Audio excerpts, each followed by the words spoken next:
Elowen didn't know the man standing at the tree line was the Alpha King. She didn't know he'd been waiting there since sundown, tracking her scent on the wind, counting the minutes until she ran. And she certainly didn't know that the moment she crossed from meadow into forest, her life would no longer be her own. All she knew was that Thornhaven wanted her dead. The village torches were already flickering to life behind her, a swarm of orange fireflies gathering at the square where they'd built the pyre. For her, she could still hear Elder Corwin's voice echoing through the evening air. The witch burns at dawn. Witch. The word tasted like ash in her mouth. She wasn't a witch. She was just a healer's apprentice who'd made one terrible mistake, touched the wrong object in front of the wrong person, and seen things she was never meant to see. Elowen's bare feet pounded against the cold earth as she ran. She'd left everything behind. Her cottage, her herbs, her mother's ring buried beneath the floorboards where no one would think to look. There hadn't been time to retrieve it. The moment she'd seen Herrick Thorne gathering men outside her door, she'd slipped through the back window and fled toward the only escape Thornhaven offered. The Valdris Forest. They called it cursed, and maybe it was. Ancient trees twisted toward the sky like gnarled fingers, their branches so thick they swallowed moonlight whole. People who entered rarely returned, and those who did came back, different. But Elowen would rather face whatever lurked in that darkness than burn alive while her neighbors watched. The tree line loomed ahead, a wall of shadow and silence. 20 more steps. 15. 10. She crashed through the first line of brush, branches clawing at her dress, her hair, her skin. The sounds of the village faded behind her, the shouting, the barking dogs, the crackling hunger of torches. She was inside. Elowen slowed, gasping for breath, pressing her palm against a tree trunk to steady herself. The bark was cold and rough beneath her fingers, and she was careful, so careful, not to let her gift reach out, not to see whatever memories this ancient wood held. That was when she heard it. A low voice, calm as still water, cutting through the darkness ahead of her. "You took longer than I expected." Elowen's blood turned to ice. A figure stepped out from behind an oak so massive it could have hidden 3 men. Tall, broad-shouldered. Eyes that caught the faint moonlight filtering through the canopy and reflected it back like molten silver. He'd been waiting for her. Elowen stumbled backward, her heel catching on a root. She barely kept her footing. "Don't run." The stranger's voice held no threat, but it carried weight. The kind of authority that expected obedience without needing to demand it. "You won't make it far, and I'm not here to hurt you." "Then why are you here?" Her voice came out steadier than she felt. "A small victory." He stepped closer, and more details emerged from the shadows. Dark hair fell past his jaw, pushed back from a face that was all sharp angles and hard lines. A scar traced his left eyebrow, disappearing into his hairline. He wore traveling clothes, leather and wool, practical rather than fine, but something about the way he held himself spoke of more than common birth. "I'm here because you have something I need." His gaze swept over her, assessing. "And because in approximately 4 hours, that village is going to send hunting parties into this forest to drag you back to their pyre. I'm offering you an alternative." Elowen's heart hammered. "How do you know about the execution?" He tilted his head slightly. "I've had people watching Thornhaven for weeks, waiting to see if the rumors were true." "What rumors?" "That the healer's apprentice could touch a dead man's belongings and know how he died." His eyes locked onto hers, unblinking. "That she could hold a stranger's ring and see his darkest secrets.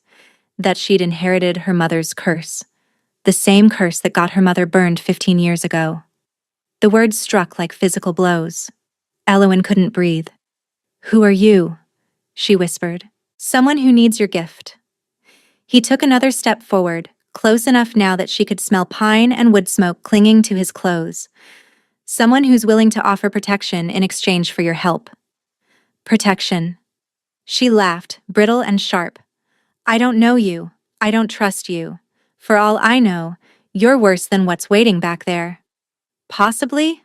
He didn't deny it, and somehow that was more unsettling than reassurance would have been. But I'm not going to burn you alive. That's a start. Elowen's fingers curled into fists. What exactly do you want me to do? Touch something for me.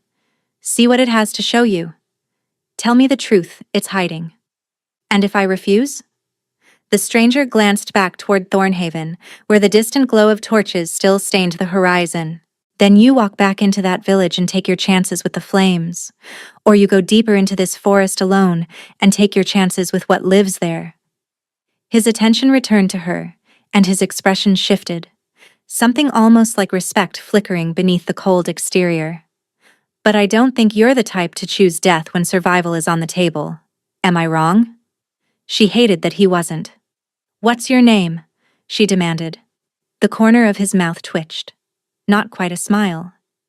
Walk with me first. Names come after. They walked in silence for nearly an hour, the forest swallowing them whole. Elowen's legs ached, her lungs burned, and every snapping twig made her flinch. But the stranger moved through the darkness like he'd been born to it, sure-footed, unhurried, and never once looking back to check if she followed. He simply expected that she would, and she did, because the alternative was death. Finally, they reached a clearing where horses waited.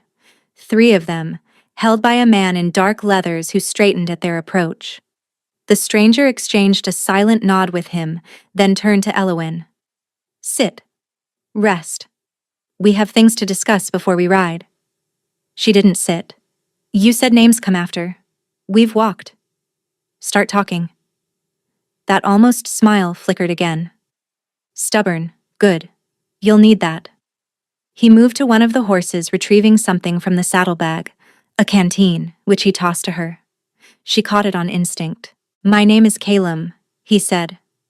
And 3 weeks ago, my brother Aldrich was found dead in his chambers. A blade in his chest, his own hand wrapped around the hilt. The council ruled it self-slaughter. Case closed. Crown passes to the next in line. He paused, his jaw tightening. Except Aldrich would never have taken his own life. He was 22 years old, newly bonded to his mate, expecting his first pup by winter. He had everything to live for. Elowen's grip on the canteen tightened. You think he was murdered? I know he was murdered. I just can't prove it. Calum's eyes found hers, and the grief beneath his control was staggering, a wound barely scabbed over, still raw underneath. The killer staged it perfectly. No witnesses.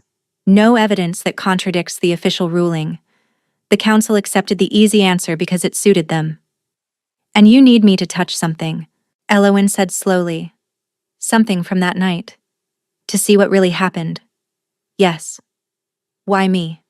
There must be other seers, There aren't. His voice hardened. Your gift is rare, Elowen. Rarer than you know. The moment Aldrich died, I began searching for someone who could see the truth. 3 weeks. And you're the only one I've found who wasn't already dead or driven mad by the visions. The words settled over her like a shroud. If I help you, she said carefully, what do I get in return? Protection. Permanent sanctuary in my territory where no village elder or torch-wielding mob can touch you. He held up a second finger. Gold. Enough to start a new life wherever you choose when this is done. A third finger. And answers. About your mother. About the gift you inherited. About why people like us are hunted while the real monsters sit on councils and wear fine clothes. People like us. The phrase snagged in her mind. You say that like you understand, she said. I understand enough. He didn't elaborate. The question is whether you're willing to take the risk. 7 days in my court. Touch the objects from Aldrich's death. Tell me what you see. After that, you're free to go. No chains, no obligations, no debts. And if I refuse right now? Then Corvin gives you supplies and points you toward the eastern road. You'll have a head start before Thornhaven's hunters pick up your trail. Calum's expression didn't change. I won't force you, Elowen. I need your gift, but I need it given freely. Coerced visions are unreliable. I learned that the hard way. She studied him, the set of his shoulders, the grief he couldn't quite hide, the way he held himself like a man accustomed to command but choosing not to wield it against her. "You still haven't told me who you are?" she said. "Not really." Calum was quiet for a moment. "I'm the Alpha King of Valdris. Aldrich was my younger brother and the only family I had left." His voice dropped, rough-edged and raw. "And I'm asking for your help because I can't let his murderer sit across from me at council meetings for the rest of my life, pretending grief while wearing my brother's blood on his hands." Elowyn's chest tightened. The Alpha King. She'd heard stories, whispered tales of the young ruler who'd claimed the throne after his parents died in a border war. They said he was merciless. They said he was just. They said his enemies disappeared and his people prospered. They never mentioned the hollow look in his eyes when he spoke about his brother. "7 days," she said finally, "and then I walk free. Your word on it." "My word." He extended his hand. "Do we have a deal?" Elowyn hesitated. His palm was open, waiting, and she knew the moment she touched him, she risked seeing whatever memories clung to his skin. She took his hand anyway, and felt nothing. No visions, no flood of images, just warmth and calloused fingers wrapping around hers. Calum's eyes narrowed slightly, as if he'd been waiting for something that didn't happen. "Interesting," he murmured. Then he released her and turned toward the horses. "We ride within the hour. Rest while you can." He glanced back, and for the first time, something almost human softened his expression. "Welcome to Valdris, Elowyn." The ride through the forest should have terrified her. Ancient trees pressed close on every side, their branches intertwining overhead until the moonlight became nothing more than scattered silver coins on the forest floor.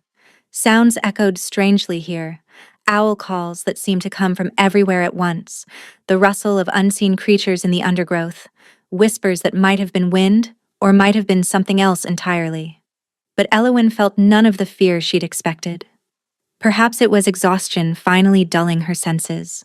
Perhaps it was the strange certainty that whatever lurked in these woods wouldn't touch her while she rode beside the Alpha King. Or perhaps it was the question still burning in her mind, demanding answers she didn't have. Why couldn't she read him? Her gift had never failed before. Every person she'd touched since childhood had opened like a book. Memories, emotions, and secrets spilling through her whether she wanted them or not. It was why she'd learned to be so careful, to wear gloves, to avoid contact whenever possible. But Calum's hand had given her nothing. Just silence, where there should have been noise. Around midnight they stopped to rest the horses beside a stream. Corvin, the man who'd been waiting in the clearing, took the animals to drink while Calum built a small fire with practiced efficiency. Elowyn sat on a fallen log, watching the flames catch and grow. "You're wondering about earlier," Calum said without looking up. "When you touched me." She stiffened. "How did you— Your face." He fed another branch to the fire. "You've been staring at me like I'm a puzzle with missing pieces. Most people don't block me out. No one has, actually. Ever. I'm not most people." He finally looked at her, firelight dancing in those silver eyes. "And I didn't block you intentionally, it's just something I am." "Something you are," she repeated flatly. "That's not an explanation." "No, it isn't." He stood, brushing dirt from his knees, and crossed to where she sat. "Give me your hand." Elowyn's pulse spiked. "Why?" "Because I want to try something." Every instinct told her to refuse, but curiosity had always been her weakness. The same curiosity that had made her touch the magistrate's ring and see him strangling his first wife in vivid, horrifying detail. She extended her hand. Calum took it slowly, his fingers wrapping around hers. This time, he closed his eyes, and Elowyn felt something shift, like a door cracking open somewhere deep inside her chest. Heat flooded through the contact. Not pain, not visions, but something else entirely. Recognition. As if her blood knew his blood, her bones knew his bones, and her soul had been waiting for this exact moment without ever knowing what it was waiting for. She stopped breathing. Caleb's eyes snapped open, silver burning bright, and she saw the same shock reflected there. "What was that?" she whispered. He released her hand like it had burned him. "A complication," he said roughly. "One we'll discuss later." He walked away before she could demand more answers, leaving her with a racing heart and the phantom warmth of his touch still tingling across her skin. They reached the Valdris stronghold at dawn. Elawan had expected a castle, cold stone, iron gates, the kind of fortress that announced power through intimidation. What she found instead stole her breath for entirely different reasons. The stronghold was built into the mountain itself, carved from black granite that glittered with veins of silver ore. Waterfalls cascaded down either side of the main structure, feeding into a river that wound through the valley below. Towers rose organically from the rock face, connected by bridges that seemed impossibly delicate from a distance, but proved solid as the mountain when they crossed them. And everywhere, there was life. Gardens terraced down the mountainside, green even in the pre-winter chill. Smoke rose from dozens of chimneys. People moved through courtyards and along pathways, their voices carrying on the morning air. Children chased each other near a fountain carved to look like howling wolves. "It's beautiful," Elowen breathed, before she could stop herself. Caleb glanced at her, something unreadable in his expression. "Aldrich designed the gardens. Said a fortress shouldn't feel like a prison for the people who live there." The grief in his voice was quiet but unmistakable. They dismounted in the main courtyard, where servants appeared to take the horses. Elowen felt the weight of stares, curious, assessing, some openly suspicious, but no one spoke to her directly. They all looked to Caleb first, waiting for his lead. "This is Elowen," he announced, his voice carrying effortlessly. "She's my guest for the next 7 days and is to be treated with the same respect you'd show me. Anyone who makes her feel unwelcome answers to me personally, understood?" A murmur of acknowledgement rippled through the gathered crowd. A woman stepped forward, tall, elegant, with hair the color of autumn leaves and eyes sharp enough to cut glass. She moved with the kind of grace that suggested nobility or training, possibly both. "Your Majesty." She inclined her head to Caleb, then turned that piercing gaze on Elowen. "I'm Lysara, steward of the household. I'll show you to your chambers." "Thank you." Elowen managed to keep her voice steady. "I appreciate the hospitality." Lysara's expression didn't warm, but something in her posture shifted. A fraction less hostile, perhaps. "Follow me." The chambers were finer than anything Elowen had ever seen. A bed large enough for 4 people dominated one wall, draped in furs and deep green velvet. A fireplace crackled with fresh flames, warming the stone walls. Windows overlooked the valley, offering a view that seemed stolen from a painting. "There's a bath being drawn," Lysara said from the doorway. "Fresh clothes in the wardrobe. Food will arrive within the hour." She paused. "The king requests your presence in his study this afternoon. I'll send someone to collect you." After she left, Elowen sank onto the edge of the bed, her legs finally giving out. Yesterday morning, she'd been grinding herbs in her cottage, worried about nothing more than whether her rosemary stores would last the winter. Now she was in the Alpha King's stronghold, wearing borrowed clothes, preparing to solve a murder using a gift that had nearly gotten her killed. She thought about her mother's ring, still buried beneath the floorboards in Thornhaven. She thought about the strange heat that had passed between her and Caleb by the fire. And she thought about the 7 days stretching ahead of her. 7 days to find a killer, earn her freedom, and somehow survive whatever that complication truly meant. Caleb's study was a room built for thinking. Books lined every wall, their spines cracked from use rather than age. Maps covered the central table, weighted down by stones and candle holders. A massive window faced the mountains, letting in pale afternoon light that made the whole space feel suspended between earth and sky. Elowen found him standing by that window, staring out at nothing. "You came," he said without turning. "You summoned me." "I requested." "There's a difference." He finally faced her, and she noticed the shadows under his eyes, darker than they'd been last night. Did you rest? Enough. She stepped further into the room, her gaze falling on a collection of objects laid out on a separate table. Cloth covered them, but she could feel their pull already, that familiar tug in her chest that meant memories were waiting to be read. Is that everything from the night your brother died? Everything I could gather without alerting the council. Kayla moved to stand beside her. The dagger is the most obvious, but there's also his wedding ring, which he always wore, a letter opener from his desk, a wine cup that was beside his bed. Elowin's stomach tightened. You want me to see his death? I need you to see who caused it. She'd known this was coming, had agreed to it willingly, but standing here now, feeling the weight of those objects pressing against her consciousness, she almost lost her nerve. It will hurt, she said quietly. Not me. You. Whatever I see, you'll have to hear it. I know. I'll feel everything he felt. Fear, pain, betrayal. It all comes through. She met his eyes. Are you sure you want those details? Caleb's expression hardened. I need the truth, more than I need comfort. Elowin nodded slowly. Then she pulled back the cloth. The dagger was beautiful. Silver blade, bone handle carved with intricate knotwork. The kind of weapon given as a gift, not bought for practical use. She could feel its history humming beneath the surface, layer upon layer of memory waiting to unfold. His bonding gift, Caleb said, his voice strained. From Aldrich's mate, Maeve, she had it commissioned by the finest smith in the Northern Territories.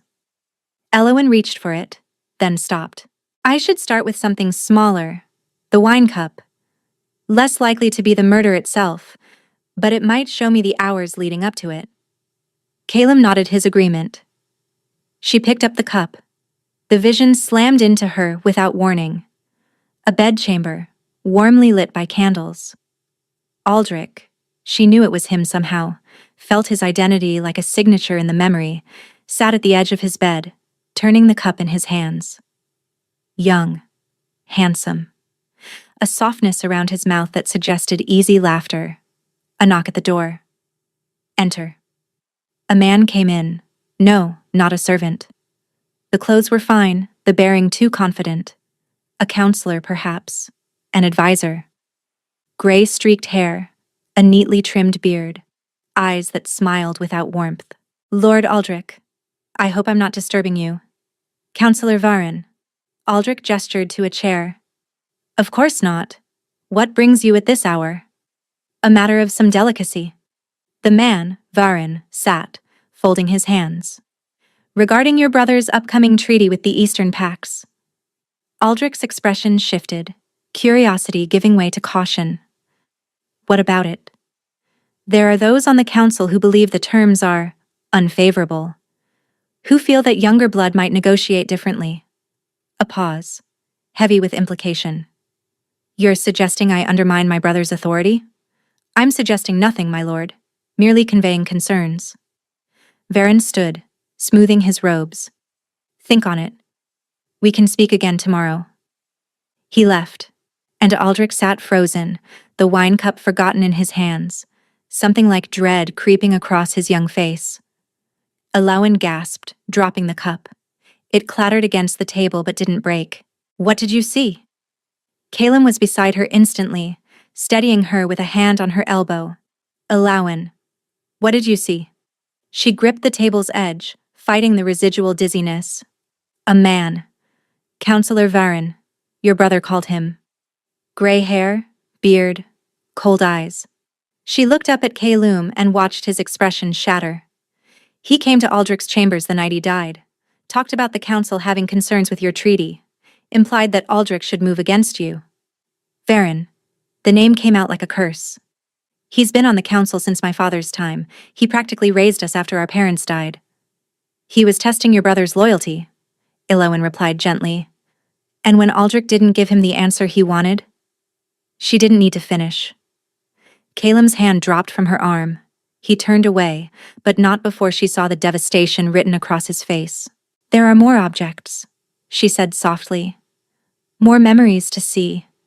This is just the beginning. I know. His voice was hollow.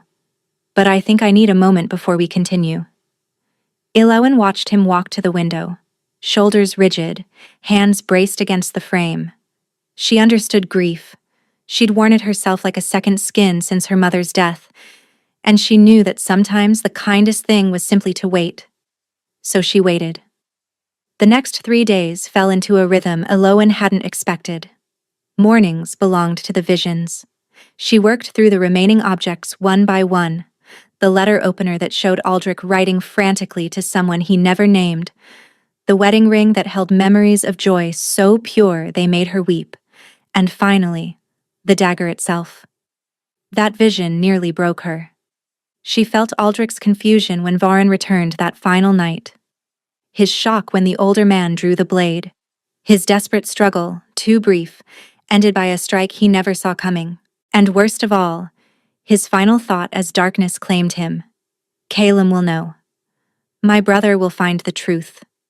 When she came out of that vision, she was on her knees, sobbing, and Calum was holding her. He didn't speak, didn't demand details, just held her until the trembling stopped, his hand stroking her hair with a gentleness that seemed impossible for a man of his reputation. Afternoons became hers to explore. The stronghold revealed itself in layers.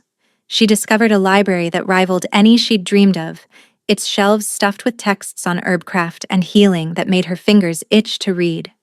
She found the kitchens, where a cook named Brinley pressed warm bread into her hands and refused to let her leave without eating. She wandered the gardens Aldrich had designed and understood why his brother still couldn't speak his name without pain. And everywhere she went, she felt Calum's awareness following her. Not watching, exactly. Not hovering. Just present. As if some invisible thread connected them, letting him know where she was at every moment. The bond. That complication he still refused to explain. On the third evening, she found him in the library, surrounded by papers and candlelight. You're avoiding the topic, she said without preamble. Calum looked up. Exhaustion lined his face, but something else flickered there too. Something that made her pulse quicken. Which topic?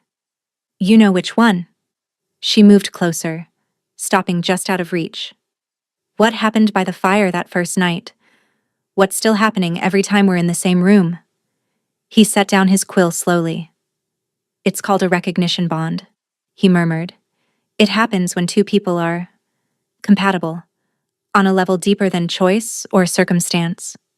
Compatible how? Soul deep. His eyes met hers. It means my wolf has chosen you, recognized you as mate. The word hung between them like a held breath. And what about you? Elowen asked. Has Calum chosen me? Or just his wolf? Something raw flickered across his face. I'm trying very hard not to answer that question. His voice low and strained. Because you deserve the freedom I promised. And if I tell you what I feel, I'm afraid you'll stay for the wrong reasons. Before we continue, please take 2 seconds to like this video. What if I want to know anyway? Calum stood slowly, the chair scraping against stone. Then ask me again after the 7 days, he said, when you're free to leave, and I'm certain your choice is truly yours. He walked past her, close enough that she caught his scent, cedar and cold mountain air and something wilder underneath. Close enough to touch. But he didn't.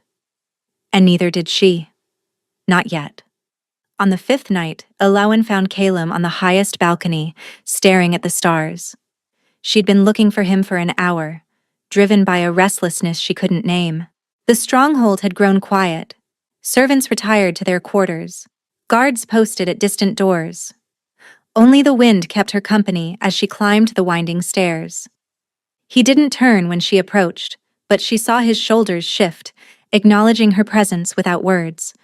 You should be sleeping, he said. So should you. I don't sleep much anymore. He finally looked at her, and the moonlight caught the silver in his eyes, made them luminous and achingly sad. Not since Aldrich. Elowen moved to stand beside him at the railing. Below, the valley stretched into darkness, dotted with distant lights from villages that owed allegiance to the crown. I keep thinking about what you said, she admitted. About your wolf choosing me. Eowyn, let me finish. She turned to face him, and the words came easier than she'd expected. I've spent my whole life running, hiding what I am, pretending to be less than I am, waiting for the day someone would discover my secret and destroy me for it. Her voice caught. And then you came. You knew exactly what I was, and instead of condemning me, you asked for my help. You protected me. You made me feel like my gift was something valuable instead of something shameful. Caleb's expression shifted, vulnerability cracking through his careful control. You are valuable, his voice thick with emotion. Not because of what you can do, but because of who you are. The gift is just one part of you. You barely know me. I know enough. He moved nearer, and she felt the heat of him even through the cold night air. I know you faced every vision without flinching, even when they hurt you. I know you waited while I grieved instead of demanding I pull myself together. I know you challenged me when others would have cowered, and you showed kindness when you had every reason to be cold. His hand rose slowly, giving her time to pull away. She didn't. His fingers brushed her cheek, tracing the curve of her jaw with a tenderness that made her chest ache. I've led armies, he said, his voice barely above a whisper. Negotiated treaties, executed traitors, buried both my parents before I was 25. I thought I understood strength. His thumb swept across her cheekbone. But watching you these past days, seeing you carry burdens that would break most people and still find room for compassion, I realized I didn't know anything. Caleb. You asked if Caleb had chosen you, or just his wolf. His words dropped to something raw and unguarded. The answer is both. The wolf recognized you first, but the man caught up quickly. And I'm standing here, terrified, because I've never wanted anything the way I want you to stay. Her heart hammered against her ribs. I'm still terrified, she whispered. Of this. Of wanting something I might lose. Of trusting again after everyone I've trusted has let me down. I know. He pulled back just enough to look into her eyes, his thumb tracing her jaw. And I'm not asking you to stop being afraid. I'm asking you to be afraid with me. To let me prove that not everyone leaves. That some promises are kept. Eowyn closed her eyes. She thought about her mother, burned alive for the crime of seeing too much. She thought about her father, who disappeared when she was 3 and never returned. She thought about every villager who'd smiled at her in the market and then gathered torches to watch her die. And she thought about Caleb, who'd waited at the forest's edge instead of dragging her from her home. Who'd given her choices when he could have given orders? Who looked at her like she was something precious instead of something dangerous?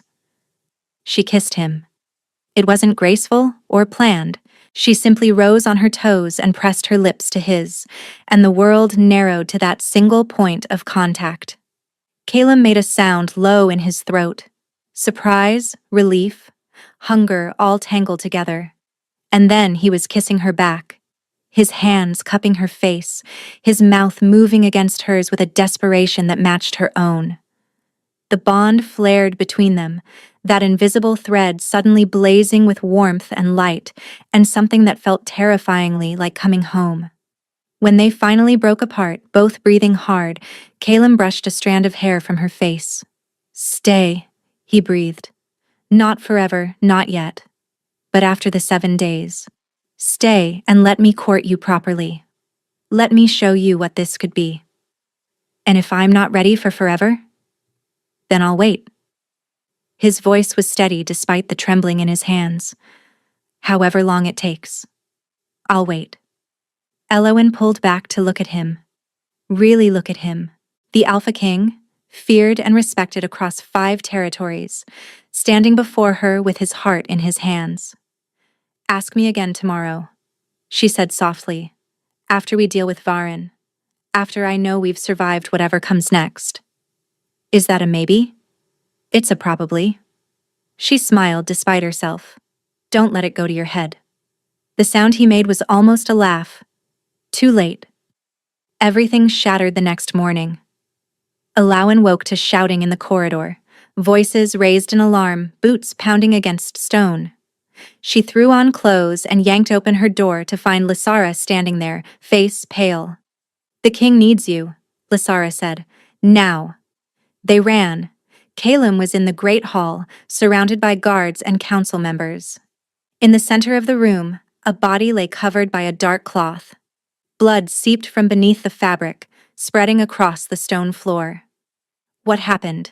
Elowen pushed through the crowd. Calum's face was carved from ice. Corvin found this in my chambers an hour ago. He pulled back the cloth. Maeve, Aldrich's widow. Her throat had been cut, and clutched in her cold hand was a note written in elegant script. The seer knows too much. She dies next. Or more will follow. Elowen's stomach dropped. Varen, she breathed. He's fled. Calum's voice was controlled, but she could see the rage boiling beneath the surface. Took 6 loyal guards and disappeared before dawn. One of the kitchen servants saw them heading east toward the mountain pass. He's running. He's covering his tracks. Calum turned to her, and what she saw in his eyes made her step back instinctively. Pure, lethal fury held barely in check. Maeve must have known something, seen something. He killed her to keep her silent and left this note to terrorize us into backing down. It won't work, Elowen said firmly. No, it won't. He moved closer, his hand catching hers. But I need you to stay here, under guard, where you're protected. Absolutely not. Elowen. He killed her because I'm getting too close to the truth. She squeezed his hand hard enough to hurt. If I hide now, he wins. He gets to slaughter everyone who might expose him while I cower behind walls. And if he kills you? Calum's control cracked, anguish bleeding through. If I lose you before I've even had the chance to... He stopped, jaw clenching. You won't lose me, she replied, her voice soft but certain.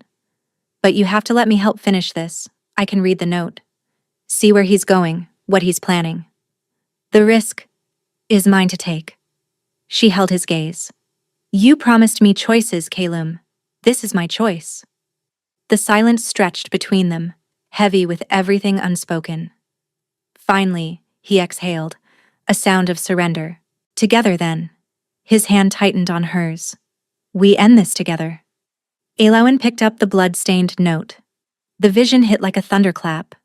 Varen's study. Candles burning low. Maps spread across the desk. Mountain passes, border crossings. A route marked in red ink leading toward foreign territory. Another man stood in the shadows, his face obscured, but his voice was clear. The Eastern Throne will welcome you, but you must bring proof that the Alpha King can be destabilized, proof that his line can be broken. Varen smiled, cold and certain. I've already taken his brother's mate. Soon I'll take the seer, and then Calum himself will fall. A king without heirs, without hope, without allies. The perfect puppet for whoever holds his leash. Elowen dropped the note, gasping. It's not just murder, she said, her voice shaking. It's a coup. Varen's working with someone from the Eastern Territories. They want to destabilize your reign, take control through you, or eliminate you entirely. Calum's expression went terrifyingly blank. Then we don't just catch him, he said, his tone deadly calm. We destroy everything he's built. He turned to his guards. Ready the hunting party, we ride within the hour. They caught Varen's trail at the mountain pass. 20 warriors rode with them, handpicked by Calum for loyalty and skill. Elowen rode beside him, refusing to be left behind despite every argument he'd made. The bond between them hummed with shared determination and shared fear neither would acknowledge aloud. The pass wound through jagged peaks where snow lingered even in early autumn. Varen had chosen his escape route well: difficult terrain, multiple branching paths, and easy places for ambush. But he hadn't counted on Elowen. At every fork in the road, she dismounted and touched the stones, the trees, the very air. Fragments of memory clung to everything Varen had passed, his fear, his arrogance, his conviction that he'd already won. Left, she called out again and again. He went left. By nightfall, they'd closed the gap to less than an hour. They found Varen's camp in a shallow cave, his 6 guards posted at the entrance. The counselor himself sat by a meager fire, shoulders hunched against the cold. "Surround them," Calum ordered, his voice barely above a whisper. "No one escapes." The attack was swift and brutal. Varen's guards fought, but they were outnumbered and outmatched. Within minutes, 5 were dead, and the 6th had surrendered, begging for mercy on his knees. Varen didn't beg. He stood as Calum approached, chin raised, that cold smile still fixed on his face. "You found me faster than expected," he said calmly. "The seer's doing, I assume." "Elowin," Calum corrected, his voice deadly soft. "Her name is Elowin, and you're going to remember it when they carve it into your execution order." "Execution?" Varen laughed, and the sound echoed off the cave walls. "You won't execute me, boy. You don't have the stomach for it. I executed 3 traitors last winter. Strangers. Enemies." Varen took a step forward, and his smile turned cruel. "But I held you when you were an infant, Calum. I taught you to read, to fight, to rule. I was there when your parents died, when you buried them in the royal crypt and wept like the child you still were." His voice dropped to something almost gentle. "Can you really look me in the eye and end my life?" The silence that followed was suffocating. Then Elowin stepped forward. "He can't," her voice soft. "But the evidence can." She pulled out Varen's note, still stained with Maeve's blood. "I've seen everything," she continued. "Every memory this paper holds. You conspired with Eastern agents to destabilize the throne. You murdered Aldrich when he refused to betray his brother. You killed Maeve when she discovered your correspondence. And you planned to murder me, and eventually Calum himself, to complete your coup." Varen's composure flickered. "Visions aren't admissible. They are when combined with physical evidence." Lysara emerged from the shadows behind them, carrying a leather satchel. "We searched your study after you fled, found letters, payment records, everything you thought you'd hidden." She dropped the satchel at Calum's feet. "It's over, Varen." For the first time, real fear crossed the old man's face. "The council will never believe." "The council already knows." Calum's voice was ice. "I sent riders ahead while we tracked you. By tomorrow, every territory will know what you've done." Varen lunged, not toward Calum, but toward Elowin, a hidden blade appearing in his hand, desperation making him fast despite his age. He never reached her. Calum moved like lightning, intercepting Varen mid-strike, his own blade singing free of its sheath. Steel met steel, and then Calum twisted, disarming the older man with brutal efficiency and driving him to his knees. "You don't touch her," Calum snarled, pressing the blade to Varen's throat. "You don't even look at her." Varen wheezed, blood trickling from a cut on his hand. "Just kill me then," he spat. "Make it quick. You owe me that much." "I owe you nothing." Calum sheathed his blade and stepped back. "But I won't make you a martyr. You'll stand trial. You'll confess your crimes before the council and every citizen who cared about my brother. And then you'll hang, publicly, shamefully, with your legacy destroyed beyond repair." He turned to his guards. "Take him. Bind his hands and gag him if he speaks." His voice hardened. "I don't want to hear another word from his mouth until Judgment Day." As the guards dragged Varen away, Calum turned to Elowin. She saw the aftermath of violence still burning in his eyes, the rage, the grief, and the terrible satisfaction of justice finally within reach. But beneath it all, she saw something else. Relief.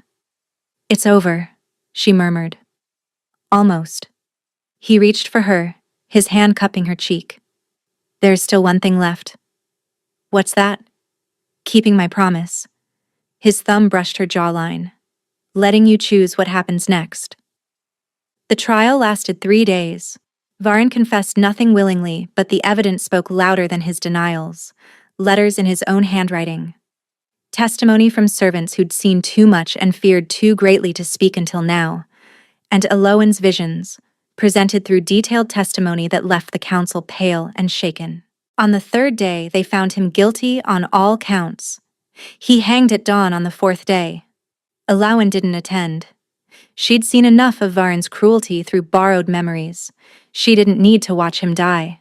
Instead, she spent the morning in Aldrich's garden, sitting among the flowers he'd planted, thinking about endings and beginnings. That was where Calum found her. "It's done," he said, settling onto the bench beside her. "He's gone." "How do you feel?" "Empty." He stared at the mountains in the distance. "I thought I'd feel satisfied, vindicated, but mostly I just feel tired."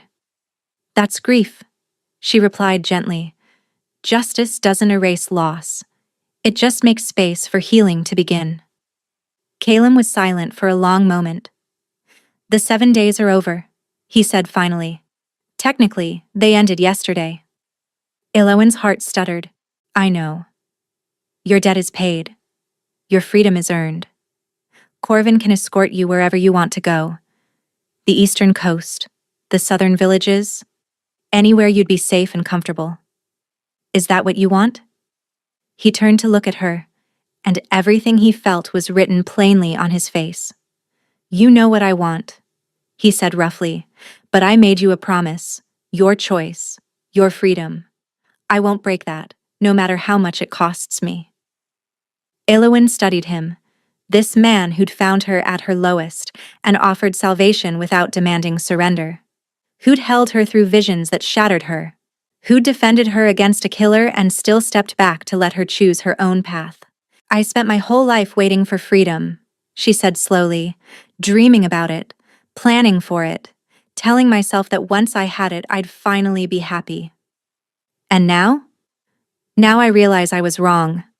She reached for his hand, threading her fingers through his. "Freedom isn't about running away from things. It's about running toward them. Choosing what you want, not just escaping what you fear." Calum's breath caught. "Eloan, I choose you," she said simply. "Not because of the bond, or because I have nowhere else to go, or because you saved my life. I choose you because when I imagine my future, you're in it. Every version, every possibility." She lifted their joined hands, pressing his knuckles to her lips. "Court me then, if you still want to. Show me what this could be." The sound he made was somewhere between a laugh and a sob. "I still want to," he managed. "More than anything." He pulled her into his arms, holding her so tightly she could barely breathe, and she held him right back, feeling the bond between them settle into something steady and sure. "I love you," he murmured against her hair. "I think I've loved you since you took my hand in that forest and demanded answers instead of begging for mercy." "I love you too." The words came easier than she'd expected. "Even though you're infuriating and overprotective and terrible at explaining things." "I'm working on that last one." "Work faster." He laughed, a real laugh, warm and startled and full of joy, and kissed her forehead, her cheeks, the corner of her mouth. "As my lady commands," he said. And for the first time in her life, Eloan believed in happy endings. They bonded under the winter moon, 3 months later. The ceremony was held in Aldrich's garden, now covered in frost that made every petal and leaf sparkle like scattered diamonds. Lysara stood as witness for Calum. Brinley the cook, who'd become something like a mother to Eloan, stood for her. The vows were simple. "I choose you," Calum said, his voice carrying through the cold air. "Not because fate demanded it, but because my heart did. I promise to protect you, to honor you, to stand beside you in darkness and light, for as long as we both shall live." "I choose you," Eloan echoed, tears freezing on her cheeks. "Not because I had nowhere else to go, but because there's nowhere else I'd rather be. I promise to trust you, to challenge you, to love you even when you're being impossible. for as long as we both shall live." The bond sealed between them with a warmth that defied the winter cold. Not chains, but roots, intertwining and growing deeper with every passing moment. Caleb kissed her, soft and reverent, and the assembled crowd erupted in cheers. The celebration lasted until dawn. There was music, dancing, and endless food. Lysera actually smiled, twice, and Corvin got spectacularly drunk and told anyone who'd listen about how he'd known from the start that they were meant for each other. Later, much later, they retreated to their chambers, a room that had been hers but was now theirs, filled with books and herbs and the furs Caleb had insisted on adding because he worried about her getting cold. He loved her slowly that night, worshipping every inch of her skin with his hands and mouth, whispering promises against her pulse points until she shattered in his arms. And when she returned the favor, mapping his scars with her fingertips and telling him he was beautiful, he came undone so completely that she knew she'd remember this moment forever. Afterward, they lay tangled together in the moonlight, her head on his chest, his fingers tracing lazy patterns on her shoulder. "Tell me something," he said quietly. "Something I don't know." Elowyn thought for a moment. "The night I fled Thornhaven, I almost turned back. I was so scared of the forest, of what might be waiting in the darkness. But then I thought about my mother, how she faced the flames without flinching, and I decided that if I was going to die, it wouldn't be as a coward. You're the bravest person I know." I was terrified. "That's what makes it brave." He pressed a kiss to her hair. "What changed your mind about staying? Really?" She considered the question. "You did. But not in the way you think." She propped herself up to look at him. "It wasn't the protection or the wealth or even the bond. It was the way you looked at me that first night. Like I was a person, not a tool. Like my answer actually mattered." "It did matter. I know that now." She kissed him softly. "That's why I stayed." Caleb's arms tightened around her. "I spent weeks searching for someone who could help me find justice for Aldrich," he said. "I never expected to find you. Never expected to want anything beyond revenge." His voice grew hoarse.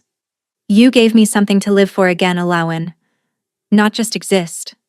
Live." "Then we saved each other," she said simply. "We did." She settled back against his chest, listening to the steady rhythm of his heartbeat.